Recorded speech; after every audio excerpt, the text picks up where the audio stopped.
મેદર police દ્વારા હીરા બજારમાં વેપારીઓ સાથે થતી છેતરપિંડી અને ચીટિંગના બનાવો રોકવા જાગૃતિ અભિયાન હાથ ધરાયું હતું। સુરતમાં અનેક રીતે ઠગો લોકોને ઠગી રહ્યા છે, ત્યારે સુરતની મેદરપુરા પોલીસે હીરા બજાર વિસ્તારમાં વેપારીઓ સાથે થતી છેતરપિંડી અને ચીટિંગના બનાવો સામે જાગૃતિ લાવવાનું અભિયાન હાથ ધર્યું અને છેતરપિંડી તથા ચીટિંગના બનાવો કઈ રીતે અટકાવી શકાય તે માટે વેપારની અંદર શું કાળજી રાખવી તે અંગે જરૂરી માર્ગદર્શન વેપારીઓને આપ્યું હતું। તો મેદરપુરા પોલીસે લાઉડ સ્પીકર સાથે જાગૃતિ લાવવાનું કામ કરતા હજારો વેપારીઓ સ્થળે ભેગા થયા હતા।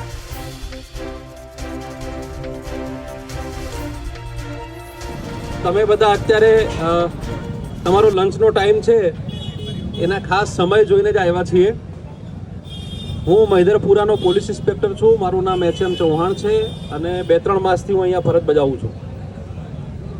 2 માસથી મારો જે મેદરપુરા પોલીસ સ્ટેશનમાં હીરા બજારનો અનુભવ છે એ ઉપરથી હું તમને 1-2 નાની વાત કરવા માટે આવ્યો છું। જાહેરમાં કહું છું, આપ ચાહો તો આપના જે વોટ્સઅપ ગ્રુપ હોય એમાં મૂકી શકો, જેથી અન્ય સુધી પણ મારો મેસેજ પહોંચે।